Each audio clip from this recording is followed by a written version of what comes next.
Olá, tudo bem com vocês? O meu nome é Ismael Dourado, eu sou professor de matemática e nesta aula nós iremos conversar um pouco sobre taxa de variação de funções. Mas nós iremos ser um pouco mais específico. Eu não vou detalhar todas as funções. Nós vamos nos atentar um pouco à função afim. De modo que, se nós entendermos como é que funciona a taxa de variação com a função afim, nós também iremos conseguir interpretar as taxas de variações de outras funções. Pois bem, vamos lá. Então, só relembrando nosso objetivo, compreender o que é uma taxa de variação de uma função, identificar quando uma função está crescendo ou decrescendo e relacionar situações do cotidiano com o conceito de taxa de variação. Pois bem, então vamos começar definindo o que significa uma taxa de variação. Dada uma função f e os valores f de x1 e f de x2, associado aos valores x1 e x2, a taxa de variação no intervalo x1, x2, sempre que x1 for diferente de x2, é dada por este quociente aqui, f de x2 menos f de x1 dividido para x2 menos x1. Algumas vezes é bom você identificar isso com uma letra, por exemplo, t. Eu vou colocar aqui t para indicar a taxa de variação. Pois bem, isso aqui é a maneira analítica de nós definirmos a taxa de variação, mas é interessante também que você tente interpretar isso geometricamente. Deixa eu fazer então um gráfico aqui para explicar isso aqui geometricamente. Ou pelo menos para você ter uma noção de como se comporta no gráfico. Eu vou mudar a cor aqui para fazer um gráfico. Ok. Então digamos que eu pegue aqui dois valores. Eu vou pegar bem aqui um x1 e vou pegar outro valor bem aqui, x2, ok? Para esse valor x1, é claro que corresponde a um valor aqui f de x1 e para o valor x2 também se corresponde um outro valor aqui, f de x2. Agora veja, essa subtração f de x2 menos f de x1 significa esse intervalozinho aqui no eixo dos y. E o x2 menos x1 aqui é esse intervalo no eixo do x. Então aqui x2 menos x1, f de x2 menos f de x1. Geometricamente, você pega o valor todo aqui, que é x2, e retira a parte que é x1. E sobra então x2 menos x1, e do mesmo modo sobra o f de x2 menos f de x1. Pois bem, então você pega essas diferenças e faz o quociente delas e você diz que isso é uma taxa de variação. Agora, existe uma outra taxa de variação aqui, que é chamada a derivada. Eu não vou focar na derivada, mas relembrando para você. Como é que se daria a derivada? Quando você aproxima o x2 aqui do f de x1, por exemplo, assim, o x2 do x1, você faz esse valor ficar próximo, de modo que esses valores vão ficando aqui mais perto os valores de f de x2 vão ficando mais perto do f de x1, por exemplo.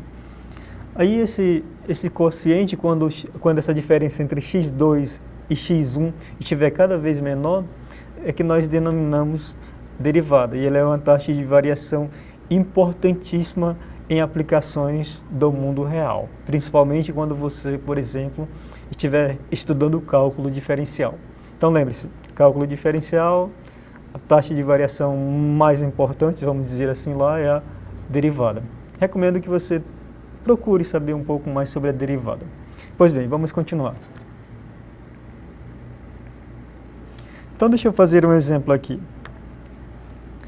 Considere um carro cuja função que calcula sua distância é dada por essa fórmula aqui. D de t é igual a 5t, ou seja, a distância é igual a 5 vezes o tempo. Em que t, relembrando, agora é dado em horas, um carro que parte do repouso percorre depois de 2 horas um total de 10 quilômetros. Qual é a velocidade desse carro? Então, relembrando que a velocidade, eu vou colocar aqui V de m, a velocidade média, ela é dada pela distância final menos a distância inicial, dividida pelo tempo final menos o tempo inicial. É assim que você calcula a velocidade média. E a velocidade média, como nós definimos anteriormente a taxa de variação aqui, você veja que é exatamente uma taxa de variação. Então, velocidade média, taxa de variação. Então, vamos lá. Vamos calcular essa taxa de variação do exemplo. Eu vou calcular o T1 igual a 0, ok? Que é o valor dado no problema, e depois de 2 horas eu vou colocar o T2 igual a 2 horas. Eu vou calcular qual é a distância em 0 horas. A distância em 0 horas você calcula aqui é 5 vezes 0, ou seja, isso é 0. E calcula também a distância depois de 2 horas. Depois de 2 horas é 5 vezes 2, que dá um total de 10 quilômetros, ok? Então eu tenho aqui o F2, o F1 e o X2 e o X1. Velocidade média, então, vai ser dada assim: 10 menos 0, lembrando, né? O segundo valor menos o primeiro valor, e agora o segundo tempo menos o primeiro tempo. Isso dá 10 dividido para 2, que dá 5. Ok? Ora, não é uma coincidência que esse 5 aqui esteja aparecendo aqui. Como nós estamos tratando de uma função afim, a função afim, que é dada por f de x igual a x mais b, este a é exatamente a taxa de variação da função. Então, recomendo que você vá lá nas nossas aulas de função afim e relembre o que significa uma função afim, uma função linear e uma função constante, por exemplo. Porque a função afim e a função linear, a taxa de variação delas é aquele coeficiente que fica ao lado do x. Ok? Então, você pode relembrar lá. Vamos continuar. Então, obviamente que nós temos aqui a velocidade a 5 km por hora. E o significado disso é exatamente que a taxa de variação aqui, no caso, é o quociente entre a distância e o tempo, e significa que o carro percorreu 5 km a cada hora. Essa é a maneira como você lê essa taxa de variação. Vamos fazer mais um exemplo aqui, que também é interessante. Um produto em janeiro valia R$1.000. Em abril valia um total de 700. Agora eu quero perguntar qual é a desvalorização mensal desse produto. A desvalorização aqui, neste caso, desse problema, também será uma taxa de variação. E nós vamos encontrar essa taxa de variação. Eu tenho certeza que você não vai ter dificuldade. Basta eu encontrar o valor associado a cada mês. Por exemplo, o primeiro mês aqui é janeiro. O mês de janeiro é o mês 1, né? Então, eu vou colocar aqui mês 1, R$1.000. E aqui o próximo mês é abril, mês 4. Mês 4, R$700. reais. E agora eu vou pegar o segundo mês, o valor do segundo mês menos o valor do primeiro mês, dividido pelo primeiro mês, pelo segundo mês, desculpa, menos o primeiro mês. Então, a taxa de variação aqui, que eu vou indicar por T, vai ser dada assim. 700, que é o segundo valor, menos 1.000, que é o primeiro valor, e faça a subtração pelo tempo relacionado a cada mês. Isso você vai obter menos 300, 700 menos 1.000 é menos 300. E agora 4 menos 1, 3. Menos 300 dividido para 3 dá menos 100. Então, menos 100 reais. A taxa de variação nesse caso é de menos 100. O que significa esse menos 100? Agora você tem que ter em mente. Significa que a cada mês esse produto está desvalorizando 100 reais. Ou seja, passou um mês, o valor dele é 100 reais a menos. Passa mais um mês, 100 reais a menos e assim por diante. Então, essa é uma taxa de variação bem tranquila de se perceber. Vamos continuar. Ok. Agora, uma coisa interessante, por exemplo, na função afim, é que existe uma correspondência bem interessante entre o crescimento e o decrescimento e a taxa de variação. Eu tenho aqui duas funções afins. E como nós já sabemos, a função afim tem essa forma, f de x igual a x mais b. E este a é a taxa de variação da função afim. Então, olhando para a primeira função aqui, 2x mais 1, não é difícil de perceber que a taxa de variação é o 2. Olhando para a segunda função, também não é difícil de perceber que a taxa de variação é o menos 3. Agora, o que nós sabemos disso, vamos estudar o comportamento dessas duas funções. Eu quero descobrir se ela está crescendo ou decrescendo. Você deve lembrar que uma função é crescente quando nós tivermos o seguinte: quando x2, um determinado valor, que vem depois do x1, se esse valor x2 é maior do que x1, e isso implicar que o f de x2 também é maior do que o f de x1, dessa forma. Então, se nós tivermos esse caso aqui, a função é crescente. E ela será decrescente quando nós tivermos o contrário, o x2 maior do que o x1, implicar que o f de x1 agora é que é maior do que o f de x2. Então, lembre disso, isso significa decrescente, ok? Graficamente, você pode também desenhar alguma coisa para entender melhor. Vamos fazer um desenho aqui rapidinho para você se situar nessas definições. Então, eu vou colocar aqui um x1 e aqui um x2, ok? Aqui um f de x2 e aqui é o f de x1.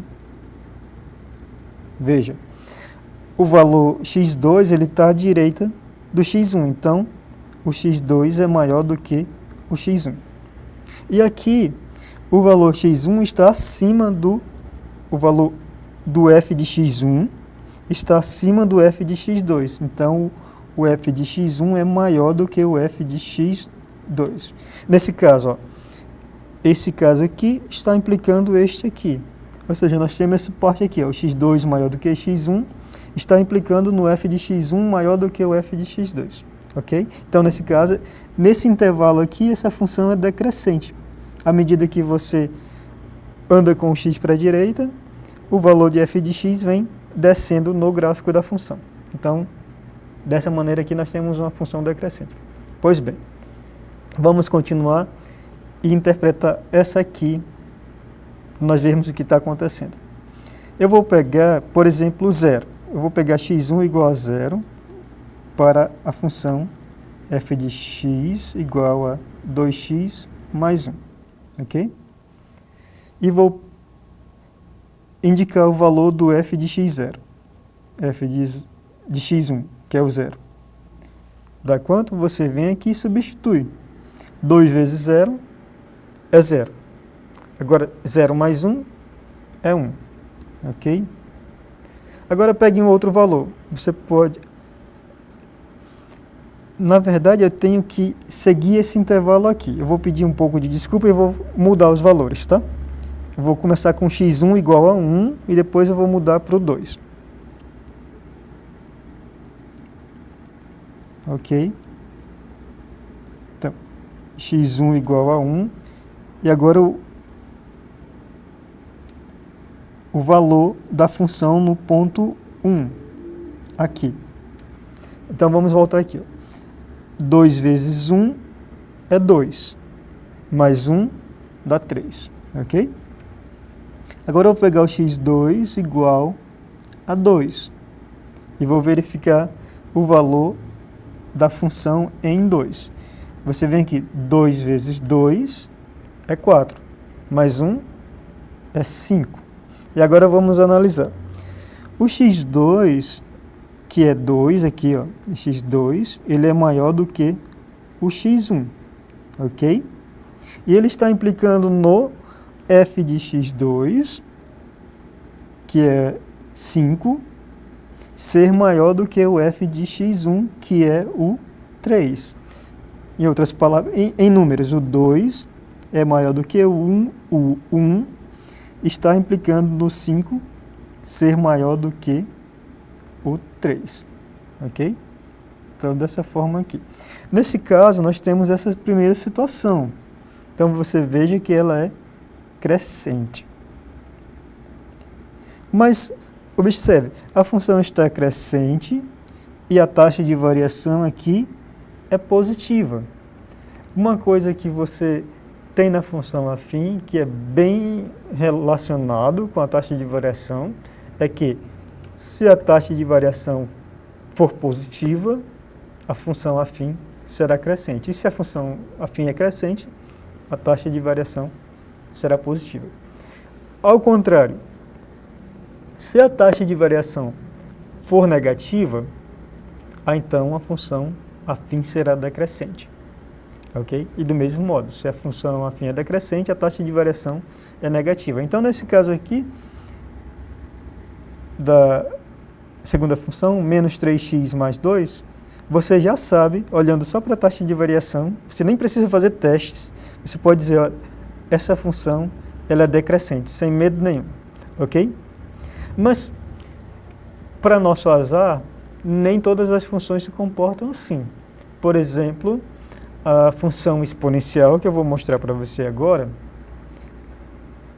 ela não tem esse comportamento da função afim. Você encontra a taxa de variação dessa função e verifique. A taxa de variação vai ser positiva para as duas, tá? E verifica que não tem uma relação entre ser crescente e decrescente. Por exemplo, essa função afim aqui, 2 elevado a x, ela tem um gráfico mais ou menos assim, ó, ok? 2 elevado a x.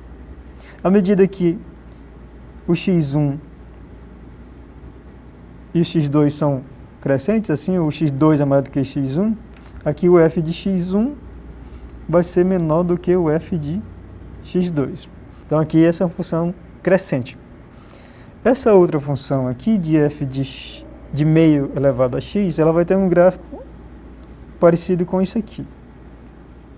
Ok? Então, você vai verificar lá